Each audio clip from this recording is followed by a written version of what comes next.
उदयपुर से इस वक्त की बड़ी खबर। कलेक्ट्री के सामने भूख हड़ताल पर बैठी यामिनी। 3 दिन पूर्व चौधरी हॉस्पिटल में यामिनी के दादा की हुई थी मौत। डॉक्टर्स पर लगे थे लापरवाही के गंभीर आरोप। पोती यामिनी ने पहले ही दे दी थी चेतावनी। चौधरी अस्पताल बंद कराने की है मांग। चौधरी हॉस्पिटल में लापरवाही से अब तक कई लोगों की जा चुकी है जान। दादा की मौत के 12 दिन में अस्पताल बंद नहीं हुआ तो कलेक्ट्री के बाहर आत्महत्या करने की यामिनी ने दी थी चेतावनी। पुलिस का सहयोग नहीं मिलने के भी यामिनी ने लगाए हैं आरोप। चौधरी हॉस्पिटल में दादा और दादी की हुई थी मौत। अस्पताल पर कार्रवाई नहीं होने तक भूख हड़ताल पर बैठी पोती। मेरा नाम यामिनी पालीवाल है। मैं सेक्टर 4 मैनारिया गेस्ट हाउस से बिलोंग करती हूँ और मेरे दादा दादी की डेट 5 तारीख को सुबह मेरी दादी जी ज्योति हॉस्पिटल से एक्सपायर हो गए थे एडमिट करने के बाद। और पहले मेरे से न्यूज़ में ये गलती हो गई थी कि मैंने 5 मिनट बोल दिया था, पर 1 घंटा दादी जी ऊपर एडमिट थे। फुटेज भी चेक हो सकते हैं वहाँ के। उसके बाद में ना दादी जी एक्सपायर हुए और रात को हॉस्पिटल वालों की लापरवाही से मेरे दादाजी चले गए। उन्होंने पहले RGHS कार्ड पे ट्रीटमेंट की बात कही थी।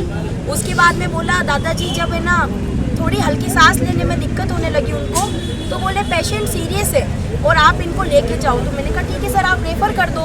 वहाँ पे कोई डॉक्टर नहीं है, सिर्फ 2 फिजिशियन है, चौधरी साहब और उनका बेटा, जो कभी बाहर भी नहीं निकलते, अंदर सोते रहते हैं। 4-5 घंटे तक वहाँ पे भगदड़ चली लेकिन वो बाहर नहीं आए थे। ठीक है, तो वहाँ पे कोई भी नहीं है। लेकिन मतलब मैंने यूँ कहा कि आप रेफ़र कर दो, तो वहाँ पे एम्बुलेंस की सुविधा नहीं। हमने गीतांजलि हॉस्पिटल से एम्बुलेंस बुलवाई, वो बोले पेमेंट करके जाओ। मैंने कहा सर RGHS पे बात हुई थी, पेमेंट किस चीज़ का? तो उन्होंने बोला नहीं पेमेंट करके जाओ। ट्रीटमेंट रोक दिया, ऑक्सीजन मास्क निकाल दिया, पेशेंट को बाहर तक वहाँ तक लेके आ गए जहाँ से एडमिट थे। वहाँ से उधर से पहले जाने दे रहे थे, जब तक पेशेंट सही था जाने दे रहे थे ICU में, और फिर बोले आप नहीं जाओगे अंदर, हम सबको रोक लिया। मैं अकेली थी हालांकि उस वक्त वहाँ पे। फिर मैंने पापा वगैरह को कॉल करके बुलाया, रोक लिया, अंदर नहीं जाने दे रहे थे क्योंकि उनको लग गया कि पेशेंट हाथ से जाने वाला है। और हम उनको लास्ट तक पूछ रहे कि पेशेंट को क्या हुआ है बता दो, अगर ये नहीं है तो भी बता दो। ठीक है, वो बता ही नहीं रहे, बस ये बोल रहे कि इनको नींद की गोलियां दे रखी है। मैंने कहा नींद की गोलियां दे रखी तो इनकी सांसें क्यों नहीं चल रही है? 1.5 घंटे तक एम्बुलेंस हमारे द्वारा बुलाई गई, नीचे खड़ी रही, बट उन्होंने बॉडी बाहर नहीं आने दी। फिर उन्होंने कहा आप लोग नीचे जाओ, बॉडी हम भेज देंगे। मतलब मरे हुए पेशेंट को वो रेफर कर रहे थे। अब उसके बाद में है ना की तरफ से कोई हेल्प नहीं हुई। चौधरी साहब बाहर आए, जब बात हाथ से निकल गई उनके, तो वो धमकाने लगे, डराने लगे, तेरे को उठा लूंगा, ये कर लूंगा। 7 लाख रुपए देने के लिए उस टाइम वो तैयार हो गए थे, पर मेरे को पैसा नहीं चाहिए, मुझे चौधरी हॉस्पिटल बंद करवाना है क्योंकि मेरे लोग तो जा चुके हैं। ये लड़ाई मेरी सिर्फ मेरे दादा दादी के लिए नहीं है, ये लड़ाई मेरी उस आम जनता के लिए कि कल उनका परिवारजन वहाँ पे हो सकता है, कोई भी हो सकता है। तो मेरी ये लड़ाई सबके लिए, ठीक है।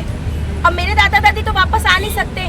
दूसरी चीज़ ये कि पुलिस वाले हमारे बुलाने पे सुबह 2 हिरन मंगली वाले आए थे और उस टाइम वो चले गए, ठीक है। और चौधरी साहब से अकेले में मिल के गए आधा घंटा, और उसके बाद में पुलिस वालों के सामने चौधरी साहब हमको धमका रहे थे और बोल रहे थे कि मैं मीटर दबा दूंगा, ये कर दूंगा, मेरा पावर तुम जानते नहीं हो।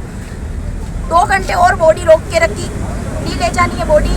25 पुलिस वाले आए, 2 उड़न दस्ते आए, वो हमारे कॉल करने पे नहीं आए थे। और मेरे को बोले कि पूरा थाना यहाँ आ गया है तो आप रिपोर्ट कहाँ जाके दोगे? मैंने कहा सर मैं थाने में आके दे रही हूँ रिपोर्ट, कि यही रिपोर्ट दो। मैंने कहा सर अभी मैं अनकॉन्शियस हूँ, कैसे दूँ बताओ?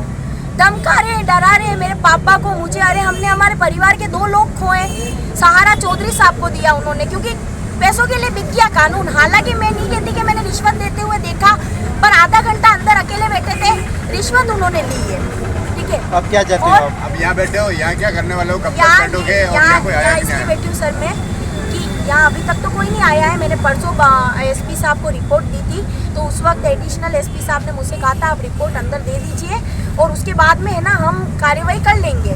मेरे पास में डिप्टी मैम का कॉल आया था, उन्होंने कहा कि आपकी तबीयत सही हो जाए, कल आया था और मेरे से मिलने ना आके आज मैंने कॉल किया।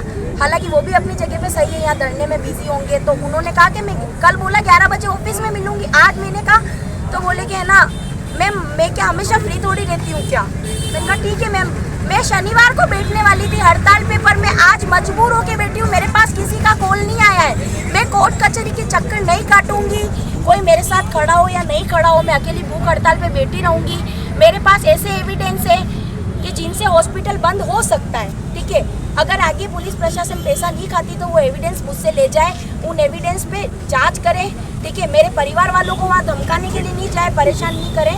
मुख्य मांग क्या है आपकी, क्या चाहते हैं मुख्य आप? मांग ये है कि अगर मेरे दादा दादी को न्याय नहीं मिला तो इनका जो 12वां है उस दिन मैं यहाँ कलेक्ट्री के बाहर आत्महत्या करके मरूंगी। और मेरी शांतिपूर्ण भूख हड़ताल है, मैं कोई यहाँ पे हल्ला नहीं कर रही हूँ, मैं भूख हड़ताल से नहीं उठूंगी। प्लीज़ पुलिस वालों की तरफ से कुछ भी ज़बरदस्ती मेरे साथ में नहीं की जाए।